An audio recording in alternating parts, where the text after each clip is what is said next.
Hey guys, David here. Sorry, you may have noticed or you may not have noticed. I wouldn't be surprised if you haven't noticed, but I know that I didn't post a video over the weekend. I had ideas, throwing ideas around as to what I could have done for a video this past weekend, but some things have been happening in my personal life that it's not too bad, but I just thought, you know what, with all this shit going down, I'd rather just take a break and just have some time to myself, play some video games, get a little bit of schoolwork done, that type of thing. So if you notice that there was no video from me over this past weekend, then I'm sorry. But here I am to finally bring you a review for Agents of S.H.I.E.L.D. brought to you by Nutrition Edge. Get the edge. I'm kidding. I'm totally kidding. Not sponsored at all. I wish my ass was sponsored. Anyways, I've got a new episode of S.H.I.E.L.D. This is actually the last episode right before the release of Captain America Civil War, which I will definitely be reviewing. My review will be a day late, but at this point I really don't care because the majority of people have already seen it, and the majority because of early screenings, and it was already out in the UK a week prior, and most YouTube reviewers have already posted the reviews, so I really don't care if my review is late, but I will be telling you it's going to be going up around Saturday, so there you go.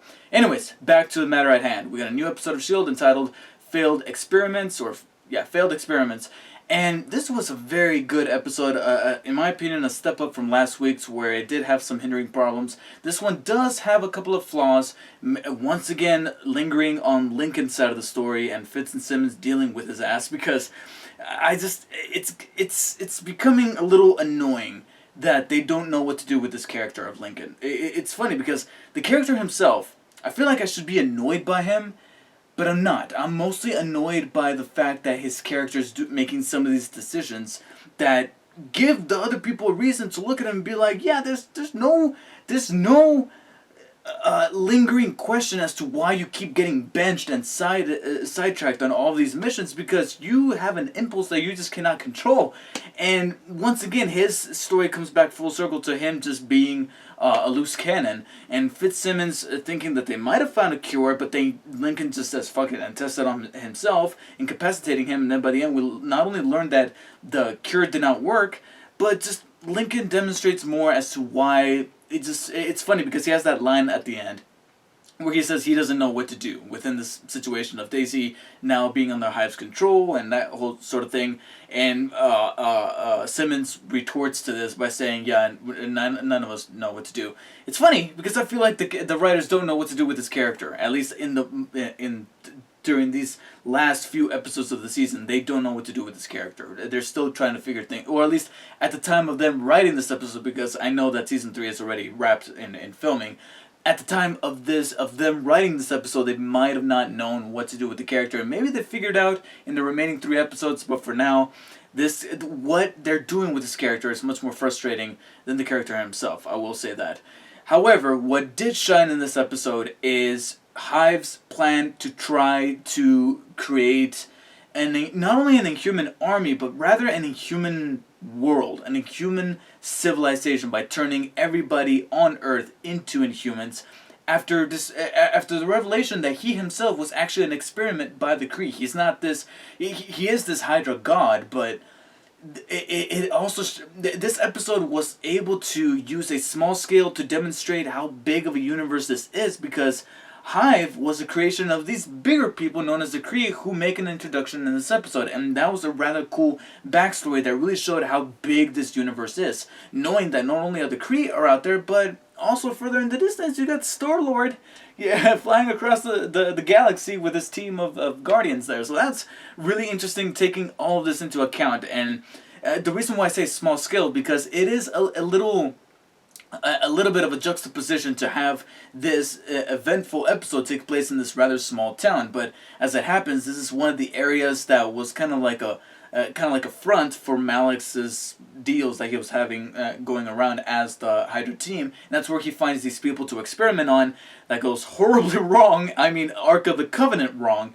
And here is where Hive concocts this plan to bring the Kree to him, so that hopefully he can use their blood to actually fill in the genome, as Dr. Radcliffe pointed out, who is played by John Hannah. I did not notice this in the last episode, and I should have mentioned something. But John Hannah plays this doctor that is trying to create the experiment and try to succeed in the experiments for Hive. And if you don't know him by name, he is actually the comic relief from the Mummy movies. You know the Mummy movies, the Brendan Fraser and Stephen Sommers movies.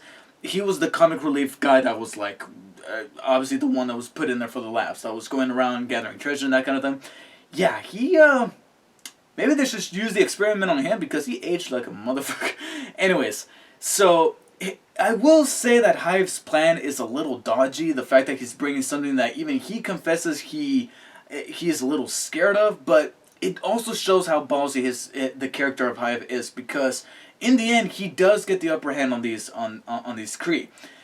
I do wish that these Kree were a little bit more intimidating. The way they stumble out of the spaceship, and they just look like two big blue guys that just were rejects of the Blue Man Group that are strong, but to me they feel, the best way that I can summarize them, they feel like that heavy enemy that you fight in a video game where they're not the boss, they're not even the mid-boss, they're that heavier enemy that the game's going to start throwing at you after you get past the second or third level.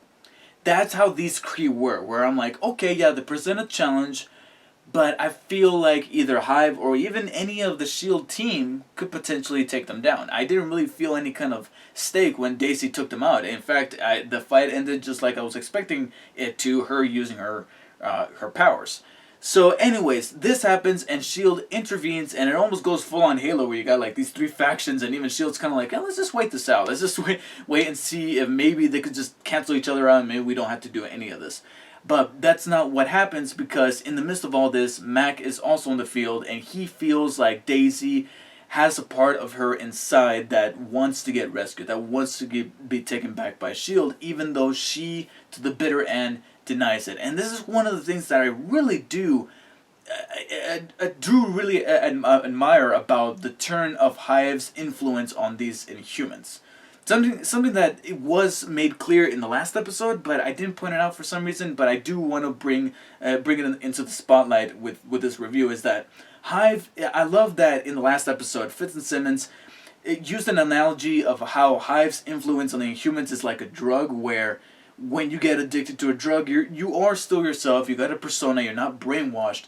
But because you're addicted to this thing that makes you feel good, you feel like this thing is the right thing to do, even though you still got your personality inside of you. You're addicted to this, and this addiction makes you not question certain morality choices. And that's the influence that Hive's little sand type thing has on Daisy, as well as the rest of the Inhumans. Speaking of the rest of the Inhumans, I was a little bummed to see that there was that one scene when they're in the bar talking. I really wish that they would have prolonged that a little bit more, so that we can have a little bit of that traditional Marvel banter amongst these people, because then it won't be so black and white. It won't be so like S.H.I.E.L.D. versus Inhumans. We can actually have a little bit of a conflict here, not knowing who to root for, and to have these characters be fully developed. But instead, it was kind of cut short, because it was only Hellfire and Daisy, the ones talking, and I really wish that they could have elaborated more on that, and maybe they will.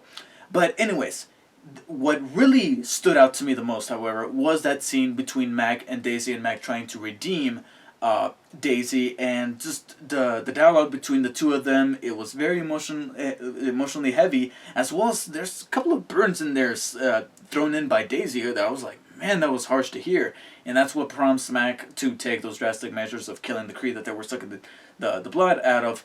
And it is here where I was actually kind of nervous that they were going to kill off Mac. I was like, okay, I know we had that little premonition that we have yet to see fully unveiled by the season finale, but could that have been a red herring, and maybe here's where we get our big death in the form of Mac? But as it turns out, that doesn't happen.